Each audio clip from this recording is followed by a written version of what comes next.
lunes supérieures sont l'apogée de la création de Muzan, les démons les plus puissants que vous puissiez rencontrer dans le monde de Demon Slayer. Même les piliers ne peuvent en venir à bout tout seuls. Ils sont contraints de s'allier à plusieurs afin de vaincre une seule lune supérieure. Bon, excepté cet individu. Et celui-là, naturellement, la première lune supérieure doit être extrêmement puissante. Et de fait, la première lune en impose par sa spécificité. Et ce pour une raison très simple, avant d'être la création de Muzan la plus puissante, c'était un pourfendeur de démons. Il était d'ailleurs le frère jumeau de l'illustre Yoichi, le plus puissant Demon Slayer ayant jamais existé.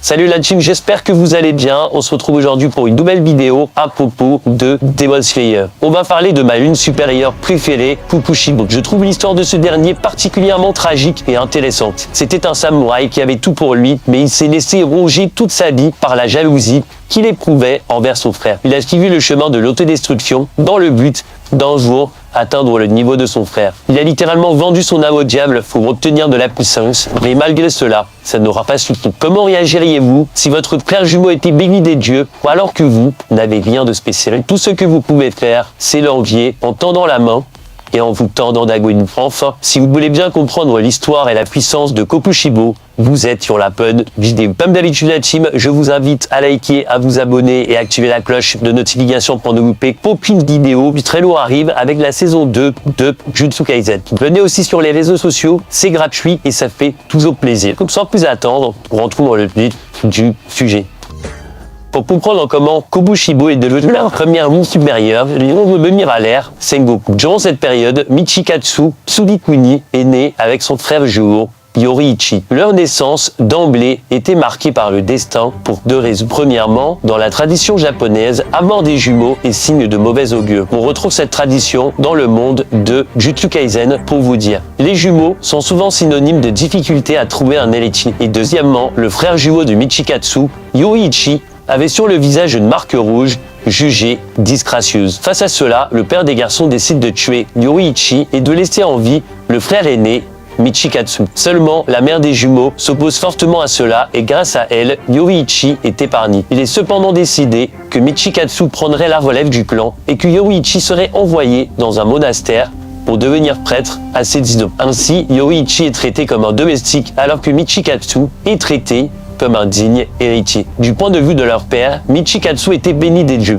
alors que Yoriichi était maudit par ces derniers. Mais on va vite se rendre compte qu'en réalité, c'est vraiment l'inverse. Et cette différence de traitement fera que Michikatsu éprouve de la pitié envers son frère. Il était traité complètement différemment et il ne parlait jamais. Sa famille pensait d'ailleurs qu'il était sourd. Il était constamment accroché à sa mère. Un jour, Michikatsu décide de rendre visite à son frère discrètement et de jouer avec lui. Seulement, lorsque leur père apprit cela, il interdit formellement Michikatsu de continuer ses visites. L'aîné offre alors à son petit frère une petite flûte pour qu'il puisse jouer avec de temps en temps. Et on comprendra plus tard que cette flûte était en réalité un cadeau inestimable pour Yoriichi. Mais la situation entre les deux frères s'apprêtait à changer. Michikatsu étant le digne héritier, il suivait une éducation bien particulière. Il s'entraîne au sabre depuis son plus jeune âge car il est voué à devenir le samouraï chef du clan. Un jour, pendant un entraînement, Michikatsu entend la voix de son frère pour la première fois. Ce dernier lui demande s'il souhaite devenir le plus fort des samouraïs car Yoriichi affirme qu'il souhaite devenir samouraï également. Pour la première fois, Michikatsu ressent un sentiment de dégoût envers son frère. Il trouvait ça particulièrement osé d'affirmer cela alors que Yoriichi était tout chétif et qu'il passait ses journées collé à sa mère sans s'entraîner. Les samouraïs risquent leur vie tous les jours et doivent être prêts à sacrifier tout ce qu'ils ont à n'importe quel instant. Il pensait qu'un être qui ne parle jamais comme Yoriichi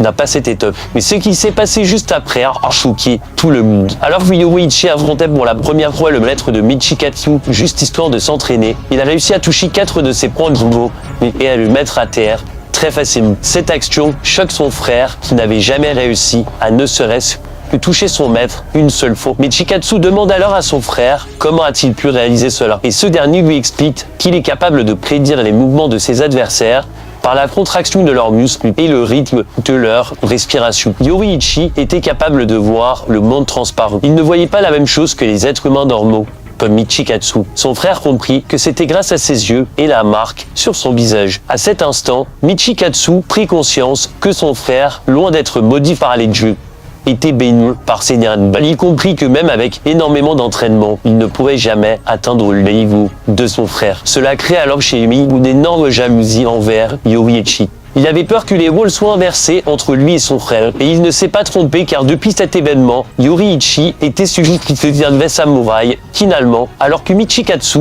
deviendrait prêtre. Seulement quelques semaines plus tard, la mère des jumeaux perdit la vie. Yoruichi informe son frère de cela et lui annonce qu'il quitte le foyer cette nuit. Face à ces déclarations, Michikatsu était incapable de dire quoi que ce soit car en réalité, il voulait juste que son frère s'en aille. Yoruichi explique alors à son frère que malgré son départ, il gardera précieusement la flûte que ce dernier lui a offert. Pour lui, cette flûte était comme incarnée par la présence de son frère. Peu de temps après le départ de Yoruichi, Michikatsu découvre qu'en réalité, son frère s'est en allé car il ne voulait pas lui voler sa place. Il ne voulait pas que Michikatsu se retrouve à devenir prêtre à sa place. Michikatsu comprend également la raison pour laquelle Yoruichi était tout le temps collé à sa mère. Et cette raison est qu'il a la capacité de voir au travers des êtres vivants. Il savait avant tout le monde que sa mère était malade. Par conséquent, il supportait son côté gauche qui la faisait souffrir. Et si cet acte d'altruisme aurait pu provoquer de l'admiration, il a fait évoluer la jalousie de Michikatsu en haine envers son frère. Il haïssait Yoruichi, son frère jumeau. Il le haïssait de tout son cœur. Yoruichi était un pur génie qui dépassait les lois de la nature, alors que lui était ordinaire. Après le départ de son frère, Michikatsu est devenu samouraï et chef de famille. Il eut une femme et des enfants qui sont d'ailleurs les ancêtres de Muishiro et Muishiro. Elle était heureux, mais il trouvait sa vie relativement ennuyante. Un jour, son campement est attaqué par un démon et la personne qui vint à sa rescousse n'est autre que son frère porté disparu, Yoruichi. Yoruichi était devenu encore plus puissant et maîtrisait le sabre à la perfection. La jalousie de Michikatsu n'avait pas disparu, elle fait son retour très rapidement. Michikatsu voulait obtenir la même puissance que son frère. Il abandonna donc sa famille et suivit Yoruichi pour apprendre ses techniques. Yoruichi était devenu un Demon Slayer. Il avait développé une technique de souffle qui lui a permis de vaincre Muzan, le roi des fléaux, roi des démons. Ce qui est intéressant, c'est que par pur ego, Michikatsu a abandonné sa famille et la vie paisible qu'il avait. Cette vie paisible était finalement tout ce que Yoruichi souhaitait. Yoruichi a vu sa femme et son enfant perdre la vie, tués par Muzan. Et c'est pour cette raison qu'il a atteint un tout autre niveau, lui permettant de combattre n'importe quel démon. Il n'a jamais demandé à être puissant. Depuis son enfance, Yoruichi ne souhaitait pas réellement combattre et blesser les individus. Cette puissance, il ne l'a jamais demandé. Il a été contraint de devenir fort. Pour Michikatsu, c'est l'inverse. Alors que le personnage avait la chance de vivre une vie paisible en tant que faible, il a tout abandonné par soif de puissance. Les deux personnages sont réellement un miroir l'un de l'autre et je trouve ça très intéressant. Yoruichi maîtrisait le souffle du soleil. C'est le souffle originel, le plus puissant de tous les souffles. Yoruichi avait beau essayer de l'enseigner, aucun Demon Slayer n'était capable de le maîtriser à part lui. Tous les souffles que nous connaissons sont dérivés de ce souffle du soleil qui est le souffle originel. En s'entraînant avec son frère, Michikatsu a réussi à créer son propre souffle, le souffle de la lune. Et grâce à ce souffle, il invoque des centaines de croissants de lune à chacune de ses attaques. Au fil des années, Michikatsu a réussi à perfectionner sa technique au point de la rendre extrêmement puissante. Mais ce souffle n'arrivait toujours pas à la cheville du souffle du soleil. Michikatsu a même réussi à éveiller sa marque de Demon Slayer. Mais encore une fois, malgré cela, son niveau était toujours loin de celui de son frère. Michikatsu était né pour être l'enfant prodige. Dès sa naissance, il était mis en avant par rapport à son frère. Il lui apparaissait d'ailleurs inconcevable que dans le futur,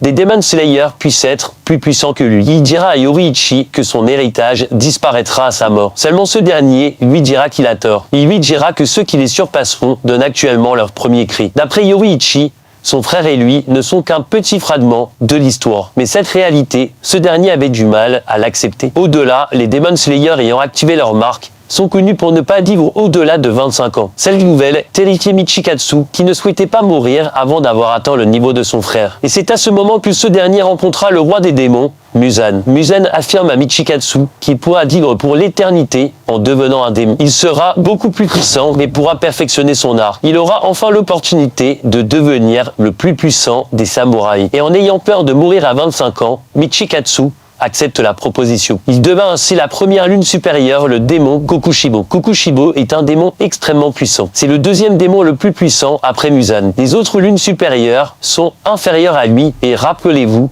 comment ces dernières sont extrêmement puissantes. C'est le démon qui a le plus de sang de Muzan et le roi des démons l'a lui-même choisi voyant son potentiel. Ayant vécu extrêmement longtemps, il a accumulé extrêmement d'expérience au combat et a vaincu de nombreux piliers. Sa puissance en tant que profondeur de démons lui a permis d'avoir un pouvoir sanguinaire extrêmement puissant avec une énorme portée. Il est capable avec son sixième œil, enfin, avec ses 6 yeux, de voir au travers du corps de ses adversaires, voir leur respiration, leur rythme cardiaque. Il peut voir le monde transparent. Kokushibo a affronté 4 Demon Slayers en même temps, dont 3 piliers, et il avait l'avantage durant la majorité du combat. Kokushibo a également la marque des Demon Slayers. Il l'a éveillé lorsqu'il s'est entraîné avec son frère. Comme tous les démons, Kokushibo possède la capacité de manipuler sa propre chair, bien qu'il l'utilise à un calibre beaucoup plus élevé. Kokushibo peut aussi manipuler une partie détachée de son corps sous la forme de son katana. Il fait preuve d'une immense durabilité physique. Il possède l'une des capacités de régénération les plus puissantes qui existent, juste derrière le roi des démons. Après avoir été décapité par 2 piliers marqués, Kokushibo a pu régénérer toute sa tête, un exploit considéré comme impossible pour les démons autres que Muzan. C'est vraiment un démon surpuissant. Sa vitesse, sa force, ainsi que son intelligence tactique sont également hors du commun. 60 ans après sa transformation, ce dernier rencontre son frère une nouvelle fois. Kokushibo ne pensait pas que son frère surpasserait l'âge de 25 ans, seulement il était là, devant lui. Yoruichi est pris d'une énorme peine lorsqu'il prend conscience que son frère jumeau est devenu un démon. Kokushibo, de son côté, était déconcerté à l'idée de voir son puissant frère jumeau, vieux et faible. Mais ses pensées ne sont pas restées longtemps dans son esprit. Yoruichi, qui n'avait rien perdu de sa puissance, terrifie Kokushibo rien qu'avec son aura. En une seconde, il avait déjà tranché la moitié de son. Encore une fois, encore aujourd'hui, la supériorité de Yoruichi par rapport à son frère était colossale. Même étant démon, rien n'avait changé. Il vivait toujours dans l'ombre de son frère. Il haïssait son frère parce qu'il ne comprenait pas pourquoi.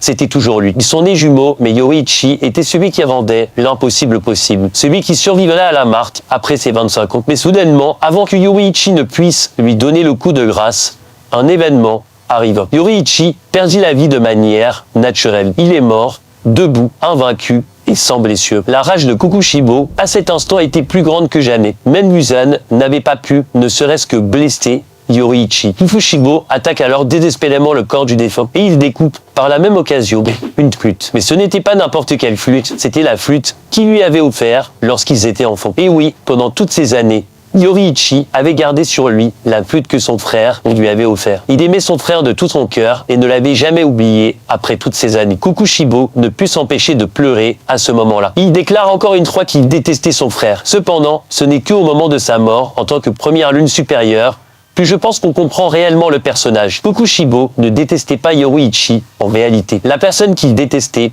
c'était lui-même. Enfin, c'est qu'il était devenu. Il a essayé de rompre le lien qui l'unissait avec son frère, mais sans jamais y arriver. Au moment de sa mort, il se rappelle de sa dernière rencontre avec son frère. Il se rappelle quand celui-ci lui avait déjà annoncé ce futur, lorsqu'il disait que des individus qui ne sont pas encore nés les surpasseraient un jour. Encore une fois, où Yoruichi avait raison. Il était gentil, puissant, sage et il respectait son frère. Malgré sa puissance, il ne s'est jamais considéré supérieur à son frère et il l'a toujours admiré. Kokushibo souhaitait être digne devant son frère, il souhaitait être plus puissant que lui et le surpasser. Seulement, il était tellement aveuglé par sa jalousie qu'il ne se rendait pas compte. Aux yeux de son frère, il était un puissant et digne samouraï. Aux yeux de son frère, Kokushibo était un grand frère aimant qui n'avait rien à envier à qui que ce soit. Ce n'est qu'après avoir pris conscience du monstre qu'il était devenu que Kokushibo avoue que tout ce qu'il voulait, c'est être comme son frère. Tous les choix qu'il a pris dans sa vie, c'était pour se rapprocher de l'être parfait qui était son frère. Seulement, il s'est retrouvé à prendre une voie complètement différente. C'est une histoire assez tragique, car dans sa volonté de devenir un combattant aussi digne que son frère,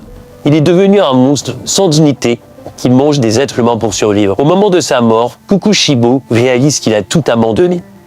Il a abandonné la voie du samouraï, il a abandonné sa famille, il a abandonné son humanité et a tué ses descendants. Et tout ça n'aura servi finalement à rien, car il n'a jamais pu atteindre le niveau de son frère. Son personnage incarne les dangers de la jalousie et de l'envie. La jalousie rend aveugle, car elle ne fait qu'oublier la chance que vous avez. Alors qu'il avait tout pour être heureux, sa jalousie l'a consumé, jusqu'à l'aliéner totalement. Malgré sa mort, l'esprit de Yoruichi a persisté. Il a traversé les âges et aujourd'hui il porte les exorcistes à vaincre Muzan. Comme l'expliquait Kagaya, la volonté humaine est indestructible. Elle traverse les âges, contrairement à celle des démons, il cessera d'exister après la mort de Muzan. L'héritage de Yoruichi est immense et continue d'animer les profondeurs. Kukushibo réalise qu'il n'a rien laissé derrière lui, qu'il n'a jamais pu devenir quelqu'un. Durant ces derniers instants, il ne peut se poser que désespérément des questions sur la nature de son existence. Pourquoi est-il si différent de son frère alors qu'ils sont jumeaux? Pourquoi finalement est-il venu au monde? Nous avons vraiment la tragédie du personnage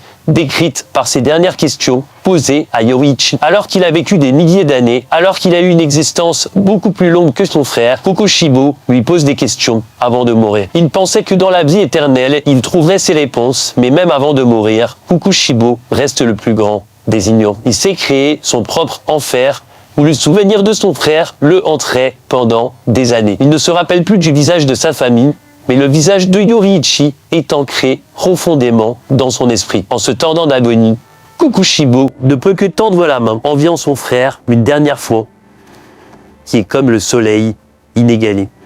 Aussi déculé, Yoruichi.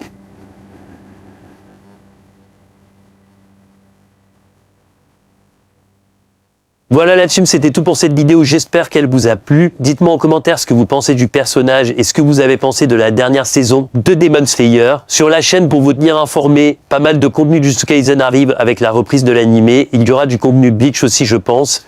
Et si j'ai le temps, un peu de contenu Demon Slayer, parce qu'il y a pas mal de vidéos que j'aimerais faire. Sur ce, merci à vous, on se retrouve la semaine prochaine pour une nouvelle vidéo. Restez sur vos gardes et à très vite. Dans les légendes.